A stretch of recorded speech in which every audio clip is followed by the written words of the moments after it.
Okay, I'm going to go ahead and get started. I've started recording this and we'll post this online as soon as I finish this session. So the midterm is going to be made up of 4 questions. It's going to be, there's a link on Blackboard. I'll show you where that link is. Let's see, where's the Blackboard site?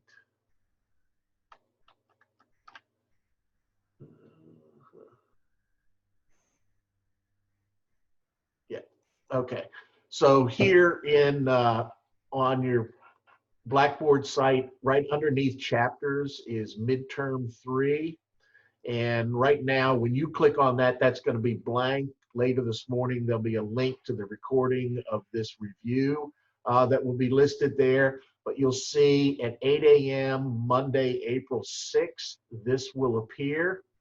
You'll download this midterm student version for spring 2020. There are 4 questions, and then you'll save that to your computer and then resubmit it into Blackboard in this same link. So you click on this midterm 3, and it will ask you to browse your computer and upload the, just like you did with the Excel assignment. Okay, so the first question is out of chapter 6 on inventory. It's giving you what the beginning inventory, the number of units, and the cost per unit. Then there are 3 purchases that were made throughout the year, and the number of units and cost on each one of those is listed there. And then it says a physical inventory was conducted on December 31st. 73 units were left in inventory. So I want you to determine 2 numbers, the cost of goods sold and the value, the cost of ending inventory. So both numbers have to be calculated. Using FIFO, first in, first out, LIFO, last in, first out, and then average cost. So the first thing you're going to do is calculate the total cost of goods available for sale. All right. So that is extending it, multiplying the 44 beginning units and then in beginning inventory by the $29. That's 1,276. Doing the same and then summing that column gives you total cost of goods available for sale of 8,679 units. That comprises of 228 units available for sale, of which 73 are still in ending inventory. So you sold 155. So in each of these cases, you only have to solve for one of the 2 values. And because 73 is the lesser number in ending inventory, solve for the value of ending inventory first, and then solve for the cost of goods sold. So under FIFO, we have 73 units in ending inventory. The units that are in ending inventory are all 63 from the purchase that we made on October 31st. We have all 63 of those units still in ending inventory.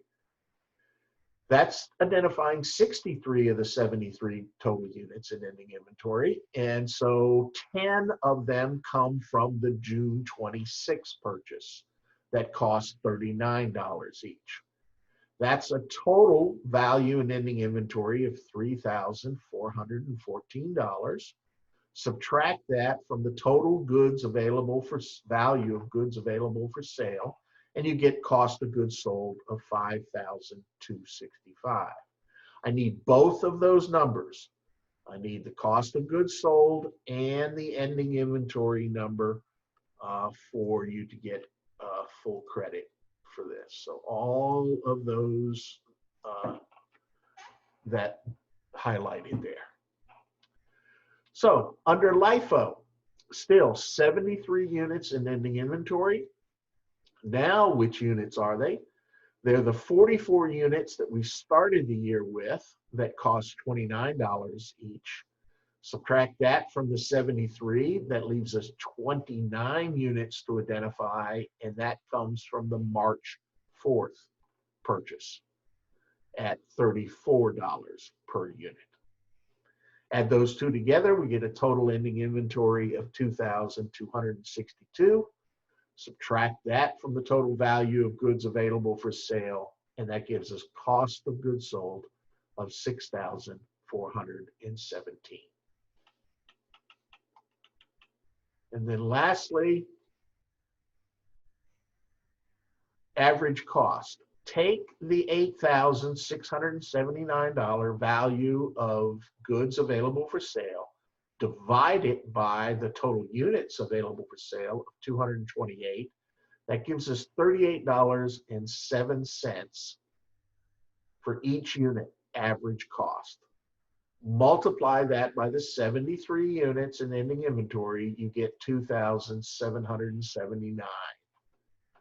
Subtract that from the goods, total goods available for sale, you get $5,900 in cost of goods sold. So that's the first question. 3 versions, FIFO, LIFO, and average cost. The question entirely is worth 25 points. So each of the individual questions are worth 8 points. Each of the 2 numbers, the 1 number for ending inventory and the 1 number of cost of goods sold, is worth 4 points. So that's your first 25-point question. The second question is out of Chapter 9, fixed assets, long-term lived assets, property, plant, and equipment. So we sold a truck for $24,000. The initial cost was $126,000, and we had $106,000 of accumulated depreciation at the time of sale. So here we need to first calculate what is the book value. The book value for the truck is $20,000. We sell it for $24,000. That's good news. We have a gain on the sale of the truck of $4,000. So what I'm looking for here is the word gain and the number 4,000. That's worth 25 points. The third question is a patent that was purchased for $203,000, had a useful life of 12 years and a legal life of 19 years. So the first question is which one are you going to use? Well, in all of these cases, we're trying to match the revenue generated with the expense of generating that revenue. So if we're only going to use the patent for 12 years, it makes no sense to continue to amortize it in year 13, 14, 15, up to 19. So we divide it by 12, giving us an amortization expense of $16,917. That's worth 25 points. And then the very last question is, we purchase a crane, original cost $77,000. It's going to have a residual value of $5,000 and an estimated life of 10 years or 12,100 hours of operation. It was purchased on January 1, 2019. It was used for 2,900 hours in 2019 and 2,400 hours in 2020. I want you to compute the depreciation expense for 2 years, for 2019 and 20, using straight line, units of production, and double declining balance. And the straight line, and I give you a little space down below on each of these in order to solve it.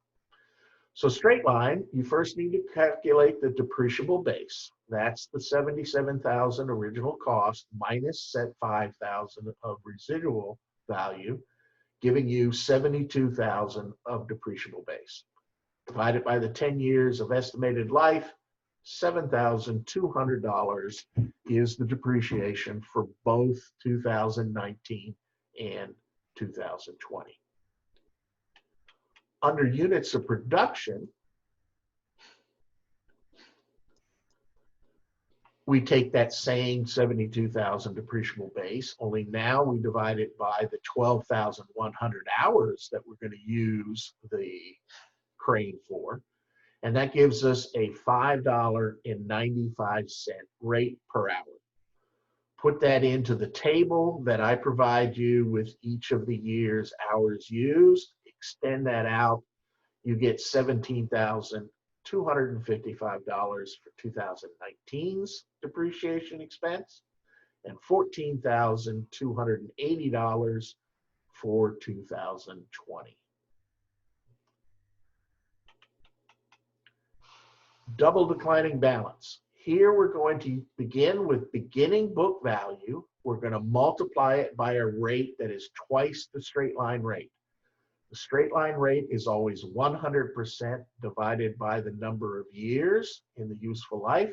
That would be 10%. Double that, 20% is the rate to use for double declining balance.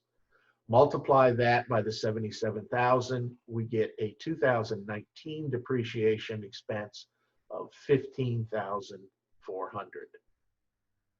Subtract that from the 77,000 beginning book value, you get an ending book value of $61,600. That is your beginning book value for 2020. 20% of that 61,600 is 12,320. So each of those three methods, straight line, units of production, and double declining balance, are worth 8 points each. So 4 points for each of the depreciation expense calculations for 2019 and 2020. Those are the four questions covering chapters 6 and 9. I'm going to go ahead and stop the recording and stop the sharing now. And stop recording.